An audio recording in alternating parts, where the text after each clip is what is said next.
वसीम भाई, नासिर भाई, फरमान भाई और जितने मुंतज़मीन हैं और आप सब लोगों का कि आप लोग तशरीफ लाए, जज़ाकल्लाह खैर। और एक बीवी पर गुजारा कीजिए, एक बीवी पर गुजारा कीजिए और जो गलती हो चुकी फिर ना दोबारा कीजिए। और अपनी बीवी की बेहद कदर कीजिए, अपनी बीवी की बेहद कदर कीजिए और जिस कदर हो सके उस कदर कीजिए। जब वो मैके गई हो शुक्र कीजिए और घर ही में हो तो सब्र कीजिए।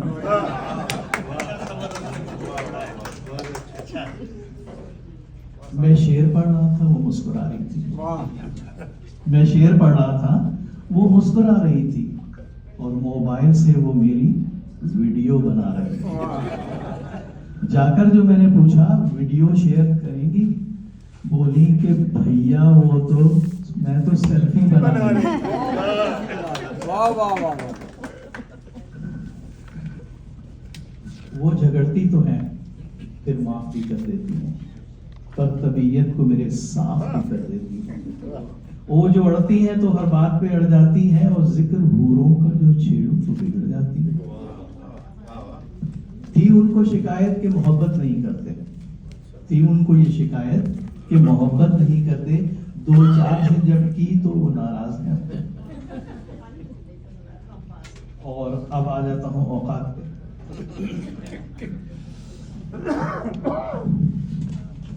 मेरी बेगम ने मुझे मंजूरे नजर और साहिबे घर की खिताब से नवाजा था, लेकिन हकीकत मैं आपके सामने बयान करता हूं।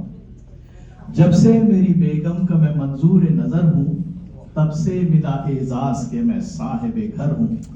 लेकिन चैनल मेरी मर्जी का कोई लग नहीं सकता, खाना मेरी मर्जी का कोई पक नहीं सकता, फिर भी है ये एजाज के मैं साहिबे घर हूं।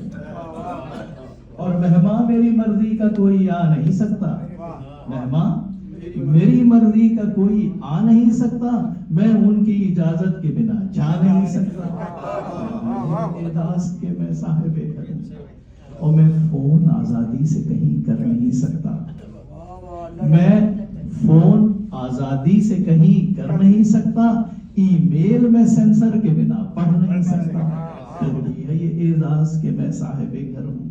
और आ जाए पड़ोसन तो ये शक खूब करेंगी, आ जाए पड़ोसन तो ये शक खूब करेंगी, और जब तक न चली जाए मेरे साथ रहेंगी। और खिड़की पे बहुत देर खड़ा रह नहीं सकता, खातून गुजर जाए तो कुछ कह नहीं सकता, आजाद ये शौहर के लिए लड़ नहीं सकता, बेगम से किसी बात पे मैं अड़ नहीं सकता, फिर भी है ये एजाज के मैं साहिबे घर हूं। और वक्त बेवक्त भाई क्या बात है। और वक्त बेवक्त वो दफ्तर से बुला लेती हैं, वक्त बेवक्त वो दफ्तर से बुला लेती हैं और लिस्ट शॉपिंग की वो हाथों में थमा देती हैं। मैं जो हो जाऊं कभी लेट कहीं दफ्तर से, फिर तो वो फोन पे बेभाव सुना देती हैं। और खुद तो गानों की है शौकीन मगर मेरे लिए, खुद तो गानों की है शौकीन मगर मेरे लिए आलिम ऑनलाइन वो टीवी पे लगा दे।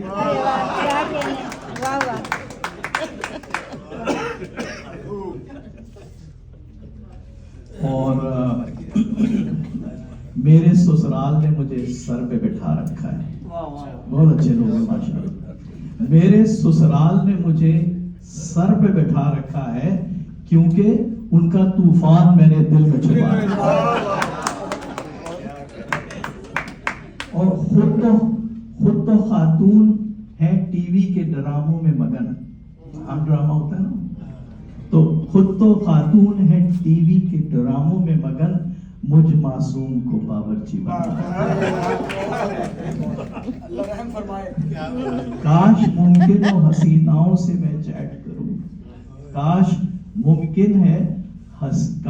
मुमकिन हो हसीनाओं से मैं चैट करूं, सारे अरमानों को सीने में दबा रखा है। और दूसरी की करूं ख्वाहिश तो भला कैसे करूं। आप लोग तो आसानी से कर सकते हैं। दूसरी की करूं ख्वाहिश तो भला कैसे करूं, एक ही ने मुझे सूली पे चढ़ाया।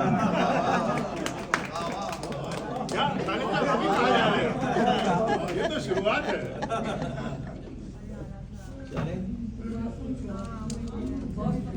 चले मैं थोड़ी सी अपनी गायकी का इम्तिहान देता हूँ। तरन्नुम से बड़ा मजा आ जाएगा, बड़ा मजा आएगा। 14 अगस्त को आपने सुना होगा, यूं दी हमें आजादी के। ये बेशक। तो मेरी बेगम ने भी मुझे कुछ आजादी थोड़ी बहुत दी थी एक जमाने में।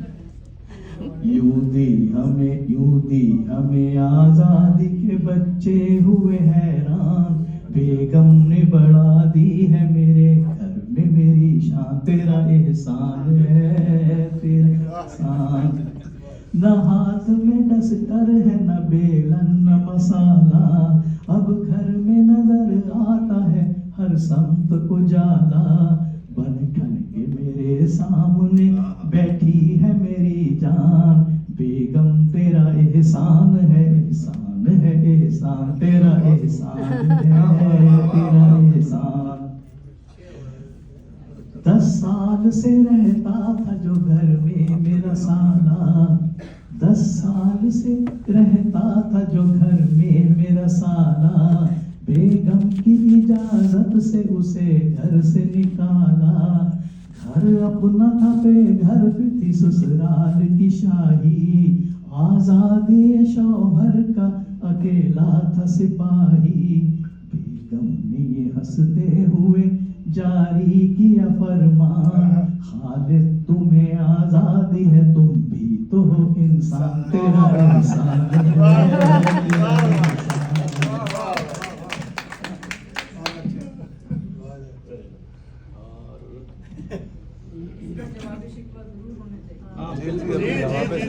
वो रिकॉर्ड कर रही है सब। अच्छा, कभी कभी बेगम वैसे मेरी बड़ी माशाल्लाह हंसमुख है, लेकिन कभी कभी गुस्सा भी आ जाता है। तो मेरी नजर का रुआन है बेगम का गुस्सा। आज खालिद की मादाम गुस्से में है,